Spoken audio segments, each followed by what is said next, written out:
General Hospital spoilers tease that the next 2 weeks, from April 27th to May 8th, will be full of drama.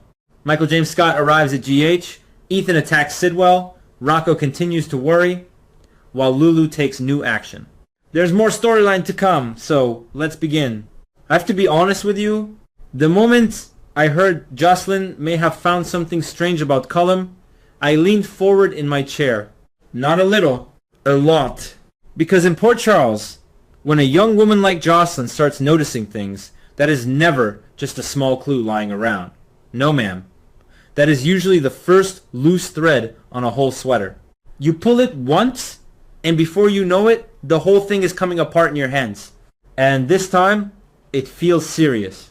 Cullum, Faison, Anna, Valentine, hiding in Carly's house, Brennan possibly standing right outside the door, Rocco carrying a secret too big for a boy his age, Lulu wondering if Nathan is really Nathan. No, I have seen plenty of mess in this town. But this feels like the kind of trouble that walks in quietly, shuts the door behind it, and smiles before anybody realizes the room has changed. That is what makes me nervous. Not just the danger, not just the secrets, but that little moment right before everything breaks. That quiet second when people still think they are in control. And we all know Port Charles well enough by now. Nobody is ever as in control as they think they are. Let me start with Jocelyn, because I think she may be standing closer to the truth than anyone realizes. If she has discovered something unexpected about Cullum, then I do not believe this is just a passing suspicion. Jocelyn may be young, but she is not foolish. She has lived around danger. She has seen people lie with a straight face. She knows what fear looks like when someone is trying to hide it. So if she is beginning to think Cullum is somehow connected to a fake Faison situation, I would not brush her off. Not for 1 second. Faison's name is not just a name in this town. It is a shadow. It is the kind of name that makes old wounds ache, especially for Anna. For Anna, this is not history sitting in a dusty book. This is pain that still has teeth. That is why I can see Jocelyn going to Anna. Maybe not directly accusing anyone at first. Maybe she comes in gently, asking careful questions, watching Anna's face, listening to what Anna says and what she does not say. Because sometimes the truth is not in the answer.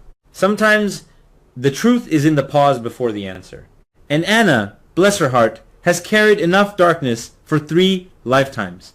If Cullum hurt her, if he stirred up memories tied to Faison, then Jocelyn may understand that Anna holds a piece of the puzzle. Maybe the most important piece, but here is the hard part. Does Jocelyn already have enough evidence? That is where I hesitate. A feeling is powerful. A clue is useful. But proof? Proof is what changes the game. Proof is what turns a whisper into a storm. If Jocelyn has proof that Cullum is not who he claims to be, then everybody connected to him is in danger. And if she does not have proof yet, then she may still be dangerous to him. Sometimes being close to the truth is just as risky as holding it in your hand.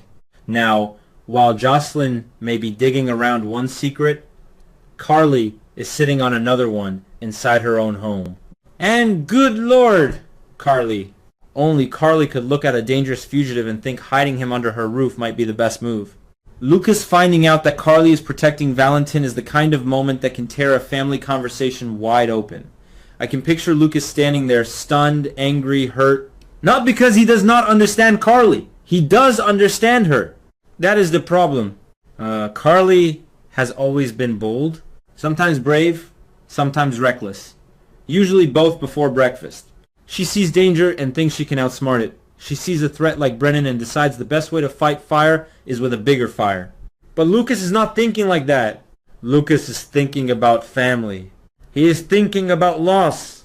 He is thinking about Marco and how one wrong choice can lead to a heartbreak you do not get to undo. That is why I understand him. Truly, I do. He does not want another person he loves pulled into some grand plan that sounds clever until somebody ends up dead, missing, or broken. And Carly may try to explain. She may tell him this is about taking down Brennan. She may say Valentin is useful. She may say this is temporary. But when someone says temporary in Port Charles, I start looking for emergency exits. Because temporary has a funny way of becoming a disaster. Still, I understand Carly too. That is what makes it interesting. She is not doing this because she wants a quiet life. Carly has never been built for a quiet life. She is doing it because she believes she has to. In her mind, if Brennan is dangerous enough, then using Valentin may be worth the risk. But that is a problem with risky plans. They always sound better before the doorbell rings. And then Brennan shows up? Just imagine that. Lucas and Carly arguing. Voices tense. The truth hanging in the air. Valentine hidden upstairs. Maybe in the attic. Maybe listening to every word. Then Brennan appears. Maybe he knocks. Maybe he walks in like he owns the place. Maybe he has already heard enough from outside the door. Either way, the air changes. Because if Brennan finds out Valentin is hiding in Carly's house, then Carly's whole plan may collapse right there in the living room. No warning, no second chance. Just the dangerous man suddenly holding the one piece of information he needed. And Valentin is not going to sit quietly like a man waiting for tea. No, sir. If Brennan comes for him, Valentin will fight. He has survived too much by being polite only when it suited him. Corner him and you get the real man. Sharp, fast, desperate. And then there is Cullum. Valentin wanting to go after Cullum because of what he did to Anna makes sense to me. That part feels personal. Say what you want about Valentin, and believe me, we could fill a church bulletin with it. But his feelings for Anna have always been complicated and powerful. He may make terrible choices. He may hide behind secrets. But when Anna is hurt, something in him shifts. That could make him dangerous in a different way. Not strategic, emotional. And emotional men with dangerous skills can burn down a room before they realize they lit the match. Then we have poor Rocco. And I do mean poor Rocco. That boy is carrying a secret no child should have to carry. The shooting of Cullum is not some little schoolyard mistake. It is the kind of secret that sits on your chest at night and makes it hard to breathe. So when Rocco slips and tells Britt, I am not surprised. I am sad for him. There is a difference. Some people may say he should have kept quiet. Maybe so. But fear has a way of pushing words out before your mind can catch them. And now Rocco is scared he may tell someone else too. That is the part that gets me. He knows the secret is too heavy. He knows his own mouth may betray him again. That is a terrible feeling for a young boy. Lulu questioning him is natural. A mother knows when something is wrong. She can see it in the shoulders, in the eyes, in the way her child avoids a simple question. And if she starts blaming Nathan for letting the secret get loose, I understand that too. But Nathan trying to explain may be where everything turns. Because if this Nathan is not really Nathan, well, that is a whole different kind of trouble. If Lulu hears something strange, something that does not match the man she thinks she knows, then her mind may start working fast. One small wrong detail, one strange reaction. One answer that feels a little too cold, a little too rehearsed. That may be all it takes. And suddenly, Lulu may begin to understand that this man is actually Cassius, the man pretending to be Nathan all this time. Now that is not just a twist. That is betrayal with a familiar face. There is something especially cruel about someone wearing the identity of a person people trust. It is not only a lie, it is a weapon. It uses grief, memory, and love against people. If Lulu figures it out, Cassius may not let her speak. He may pressure her, threaten her, force her to stay quiet because one word from her could bring his whole false life crashing down. And that puts Lulu in a terrible place. She is not weak, never has been, but even a strong woman can be trapped when the wrong person holds the right secret over her head, especially when her child may be involved. That is what makes this story feel so tense. Everybody's protecting someone, and everybody is also making things worse. Now, let us talk about Brad for a moment. Brad finding out about Rocco shooting Cullum through Brit is exactly the kind of thing that makes me rub my forehead and sigh. Because Brad may not mean harm. That is the funny part. He may not wake up and decide to ruin everything. But Brad with a secret is like a screen door in a windstorm. It rattles. It shakes. And sooner or later, something gets through. He might say too much by accident.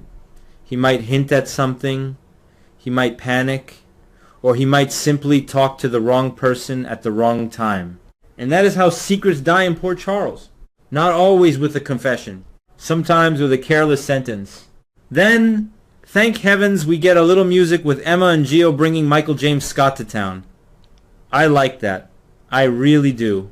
In the middle of all this danger, a performance feels like sunlight coming through an old kitchen window. People need music. People need joy. Especially in a town where half the residents are either hiding a body, chasing a villain, or lying to someone they love. Emma and Gio pulling this off should be a happy thing, a proud thing. But even here, trouble finds a way to tap someone on the shoulder. If Emma misses the performance she wanted most because she gets news about Anna, then that tells me where her heart is. Family comes first. Even when it hurts. Even when it costs you something you were looking forward to. I can see Emma rushing to where Anna is being treated, scared but determined, and honestly, that makes me respect her more. She may love the excitement, the bright lights, the music, but when Anna needs her, she goes.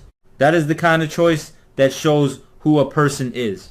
Then Ethan makes his move against Sidwell, and I have to say, Ethan better be careful, because Sidwell does not sound like a man you can fool with a simple trick and a charming smile. Ethan may be clever, but Sidwell feels like the kind of snake that has been in tall grass a long time. He knows when someone is coming. He knows how to wait. If Ethan attacks and fails, that may reveal just how dangerous Sidwell really is. Not loud danger, not wild danger, the quiet kind. The kind that watches you make your move, then uses it against you.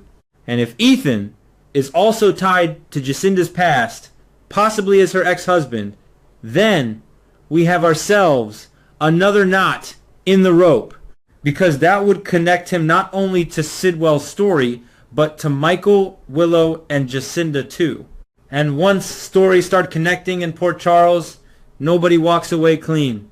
Now, Isaiah being suspected in the hit and run bothers me. Not because Curtis is foolish. Curtis is smart. But smart people can still chase the wrong shadow. If Curtis is focused on Isaiah while Brooke Lynn is trying to get rid of her car, then the real truth may be slipping away behind his back. And Brooke Lynn? That would be a heavy turn. If she really caused the accident and ran, then I do not see that as simple evil. I see panic, fear, a terrible choice made in a terrible moment. But here is the old truth. The cover-up is often worse than the mistake. Trying to destroy the car would mean she knows exactly how bad this looks. And once you start hiding evidence, you are not just running from what happened. You are building a second crime on top of the first one. That kind of secret does not stay buried. Not in this town. Not with Curtis digging. Maybe in the wrong direction now. Yes. But sooner or later, the road curves back. Then we come to Michael and Willow. That one feels ugly in a very human way. Michael becoming so angry that he might slap Willow after learning she has hurt Jacinda again tells me he is at the edge of himself. He is furious, protective, maybe ashamed, maybe exhausted. But anger is dangerous when it leaves the mouth and reaches the hand. That is a line that changes a room forever. I understand Michael's rage. I understand why he may feel that Willow has gone too far. But I also know that once violence enters a family argument, nothing feels the same afterward. The silence after it can be louder than the slap itself. And Jacinda meeting someone afterward, possibly her ex-husband, brings another spark. Could it be Ethan? If it is, then my goodness, that changes everything. Because then Jacinda is not just someone caught in Michael and Willow's emotional storm. She has her own past walking back into the picture. And that past may be charming, dangerous, or both. That is how Port Charles gets you. One person opens one door, and 5 secrets walk in. When I step back and look at all of this, I do not see separate stories. I see one big house full of rooms, and every room has a secret hiding under the bed. Jocelyn is chasing the truth about Cullum. Carly is hiding Valentin. Brennan may be closing in. Rocco is cracking under pressure. Lulu may be close to exposing Cassius. Brad may accidentally blow everything wide open. Emma is being pulled toward Anna. Ethan may have underestimated Sidwell. Curtis may be chasing the wrong suspect. Brooke Lynn may be hiding the real truth. Michael, Willow, and Jacinda are standing in the middle of a heartbreak that could get worse before it gets better. And through all of it, I keep thinking the same thing. Everybody believes they are protecting someone. Carly thinks she is protecting her family by fighting Brennan her way. Jocelyn thinks she is protecting Anna by looking for proof. Rocco is trying to protect people by staying quiet. Lulu may have to protect her son by hiding what she knows. Brooke Lynn may be protecting herself, though in the worst possible way. Michael may think he is protecting Jacinda. But protection and destruction can look mighty similar when fear is driving the car. That is what makes this so good to watch. It is not just shocking for the sake of shock. There is emotion under it. Real fear. Real loyalty. Real mistakes. The kind people make when they are tired, scared, angry, or desperate to save someone they love. And I will tell you this. If Jocelyn gets solid proof about Cullum, if Brennan discovers Valentine upstairs, if Lulu realizes Nathan is really Cassius, and if Brooke Lynn's secret begins to leak, then Port Charles is not just heading for trouble. It is already standing in it. Knee deep. Coffee gone cold. Phone ringing. Door unlocked. And somewhere, somebody dangerous is smiling because they think they are one step ahead. But in Port Charles, nobody stays one step ahead for long. Sooner or later, the truth comes walking down Main Street in broad daylight. And when it does, I plan to be watching. Not calmly either. I will be right there, leaning forward, shaking my head, and saying the same thing I always say when this town starts falling apart again. Well now, here we go.